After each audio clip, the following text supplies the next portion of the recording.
అస్సలాముఅలైకుం రహమతుల్లాహి బరకాతుహు। అల్హమ్దులిల్లా చాలా సంతోషం। ఎందుకంటే ఈ రోజు మన ఆస్థానే ఖాలిద్ వజీదిపియా సర్కార్ వాళ్ళ మనవళ్ళు మన ఇమ్రోజ్ సాహెబ్ గారు అదే విధంగా వాళ్ళ మురీదులందరూ కూడా ఈ రోజు వాళ్ళ ఆస్థానాన్ని పిలిచి నన్ను సన్మానించడం జరిగింది। సన్మానించింది దానికి నేను ధన్యవాదాలు తెలియజేసుకుంటున్నాను। కానీ ఏదైతే ఇమ్రోజ్ సర్కార్ గారు చెప్పిన మాట ఏదైతే ఉందో అది నిజంగా నా గుండెల్లో తాకింది। ఎప్పుడైనా ఎక్కడైనా ఇస్లాంకు వ్యతిరేకంగా అదే విధంగా సర్వమత సమానత్వం కోసం హిందూ ముస్లింల ఐక్యత కోసం మీరు ఏ కార్యక్రమం చేసినా కానీ నేను మా మురీదులందరూ కూడా మీ తోడు వస్తాము, ఆ కార్యక్రమంలో మేము పాల్గొంటామని చెప్పిన మాట నిజంగా చాలా సంతోషం వేసింది। మేమందరం కూడా కోరుకుంటుండేది అదే, పెద్ద పెద్ద ఆస్థానాలు పెట్టుకొని మాకు వేల సంఖ్యలో లక్షల సంఖ్యలో మురీదులు ఉండాలని చెప్పి ఆస్థానాల్లో కూర్చొని వాళ్ళ చేత కాళ్ళు ఒత్తించుకుంటూ అదే విధంగా గ్యార్ని ఫాతిహా జరిగినప్పుడు ఖీర్ పూర్యాలు తింటూ అదే విధంగా చిల్లాలు చట్టీలు చేసుకుంటూ బిర్యానీలు తింటూ మసీదులకు రాకుండా నమాజ్కు చదవకుండా కూర్చోవడం అది సున్నియత్ కాదు।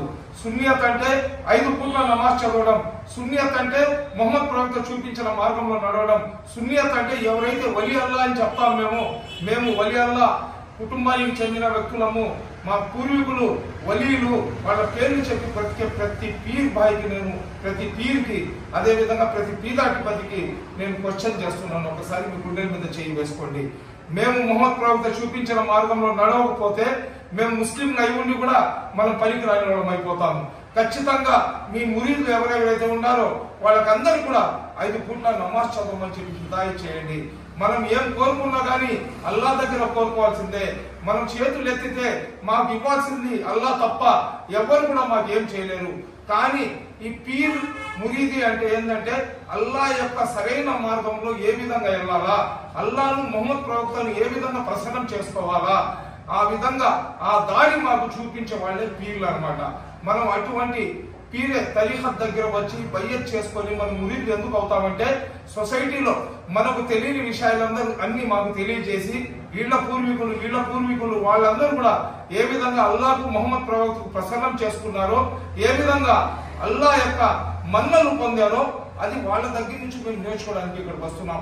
కానీ ఈ మధ్య మనం చూస్తున్నాం ప్రతి ఒక్కరు కూడా మేము పీర్లు అయిపోయినాము, మేము సాహెబ్లు అయిపోయినాము అంటున్నారు। మీరు పీర్లు అయిపోండి, మంగళ్ళు అయిపోండి, సాహెబ్లు అయిపోండి, ఇంకా ఏదైనా అయిపోండి, కానీ ఏదైతే ఇస్లాంకు వ్యతిరేకంగా మస్జిద్లకు అల్లా యొక్క గృహాలకు వ్యతిరేకంగా అదే విధంగా అజ్మీర్ లో ఉన్న దర్గా ఖాజా హిందల్ వలి అతాయ రసూల్ ప్రతి పీర్ చెప్తాడు, ఖాజా కా దామన్ నహీ छोड़ेंगे, సర్కార్ కా దామన్ నహీ छोड़ेंगे, గౌసే పాక్ కా దామన్ నహీ छोड़ेंगे అని చెప్పి ఏదైనా ఊరేగింపు వచ్చినప్పుడు గట్టిగా అరవడానికి కాదు, వాళ్ళు ఏం చేస్తే వాళ్ళకి ఈ రోజు 850 సంవత్సరాల తర్వాత కూడా ఖాజా గరీబ్ నవాజ్ గారు లేకపోయినా గానీ అతని సమాధుల దగ్గర పోయి ప్రతి ఒక్కరు కూడా అక్కడ పోయి మనశ్శాంతి పొందుతున్నారంటే అతను బ్రతికి ఉన్న కాలంలో మొహమ్మద్ ప్రవక్త అల్లాహకు ప్రసన్నం చేసుకున్నాడు కాబట్టి ఈ రోజుకి కూడా కొన్ని లక్షల మంది అతని దర్గా దగ్గరికి వెళ్తున్నారు।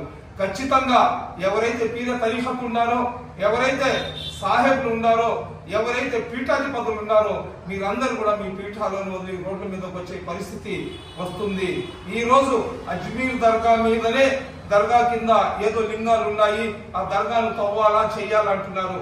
మీ చిన్న దర్గాలను తవ్వడం పెద్ద పని కాదు, మా ఇంటి దాకా రాలేదు, మా ఇంటి దగ్గర దాన్ని వస్తే మా మురీదులు చూసుకుంటారని చెప్పి ఏదైతే మీరు అబద్ధపు నమ్మకంతో ఉండారో ఆ నమ్మకాన్ని వదిలేయండి। ఖాజా గరీబ్ నవాజ్ కి ప్రేమించే వాళ్ళు ఒక్క భారతదేశంలోనే కాదు ప్రపంచ వ్యాప్తంగా ఉన్నారు। అయినా కానీ అటువంటి దర్గా మీదకి వెళ్లితే ఈ రోజు అందరూ గుండెలు బాదుకుంటూ బయటికి వస్తున్నారు। కాబట్టి దయచేసి ప్రతి ఒక్కరు కూడా మనకు జమాత్లు ఏదైనా కానీ మాకు మార్గం అల్లా తప్ప వేరే మార్గం లేదు, నో వే బట్ ఇస్లాం, అల్లా తప్ప మాకు రక్షించే వాళ్ళు ఎవరు లేరు। కాబట్టి మనం ఏ దారిలో పోయినా కానీ అల్లా దగ్గర వెళ్లాల్సింది। ఒక జమాత్ను కించపరచుకోకుండా, ఒకళ్ళ మీద ఒకళ్ళు రాళ్లు వేసుకోకుండా, ఒకళ్ళని ఒకళ్ళు అవమానపరచుకోకుండా అందరినీ కలుపుకొని సమానత్వంగా వెళ్ళడం నేర్పించేదే పీరి మురీది। ఏ జమాత్ వాళ్ళైనా కానీ వేరే వాళ్ళకు దగ్గర రానిరు, కానీ ఒక అహ్లే సున్నతుల్ జమాత్ వాళ్ళే హిందువులను, ముస్లింలను, దళితులను, క్రైస్తవులను అందరినీ కూడా వాళ్ళు దరి చేర్చుకొని వాళ్ళందరి కోసం దువా చేస్తారు। ఎందుకంటే మొహమ్మద్ సల్లల్లాహు అలైహి వసల్లం గారు रहमतुल मुस्लिमीन कादु ముస్లింల మీదనే అతను కరుణా కృప చూపించేవాడు కాదు. రెహమతుల్ ఆలమీన్ అంటే విశ్వంలో ఉన్న ప్రతి ఒక్కరి మీద కూడా కరుణా కృప చూపించేవాళ్ళు. అదే విధంగా ఎవరైతే అహ్లే బైత్ ఉన్నారో, ఎవరైతే పీర తరీఖత్ ఉన్నారో, అదే విధంగా ఖాలిద్ వజీద్ పియా సర్కార్ అతను 118 సంవత్సరాలు అతను సజీవంగా ఉండారు. అతను చనిపోయినప్పుడు హైదరాబాద్ లో ఒక రోజు 3 రోజులు సెలవు ప్రకటించినారు. కొన్ని లక్షల మంది అతని అంతిమయాత్రలు వచ్చారు. ఎందుకంటే అతను సజీవంగా ఉన్న రోజులు అన్ని కులాలకు మతాలకు కలిపి ఒక వారాది లాగా ప్రతి ఒక్కరు కూడా ఏదైతే ఈ ప్రపంచం ఉందో అది ఒక పెద్ద నది లాంటిది. నదిలో పోతే ప్రవాహంలో కొట్టుకొని వెళ్ళిపోతాం. ఆ ప్రవాహంలో కొట్టుకొని పోయి మా జీవితాలను మేము నాశనం చేసుకోకుండా సరైన మార్గంలో వెళ్ళడానికి ఒక వారాది లాంటి పనిచేసిన వ్యక్తులు వాళ్ళు.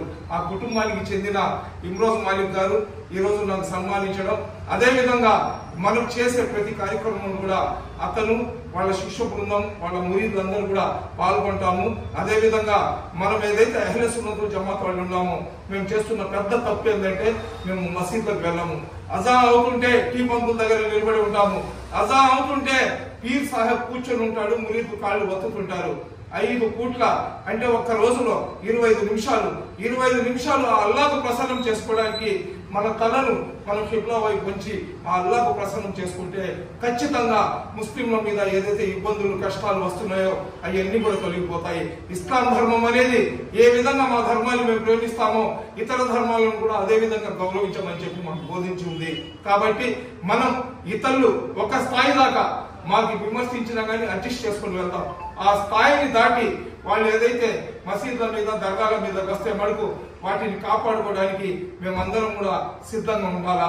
ఒక పులియో ఒక పామువో ఒక విష సర్పమో మమ్మల్ని కాటు వేయడానికి మమ్మల్ని చంపేయడానికి వచ్చినప్పుడు మా ఆత్మరక్షణ కోసం మనం ఎటువంటి పరిస్థితుల్లో తప్పించుకోవాలా లేదా ఆ విష సర్పాన్ని అంతమొందించాలా.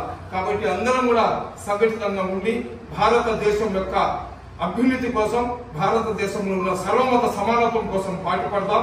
అదేవిధంగా మా ధర్మాన్ని మా సంస్థలను మా మసీదులను దర్గాలను మేము కాపాడుకుందాం. అస్సలాము అలైకుం.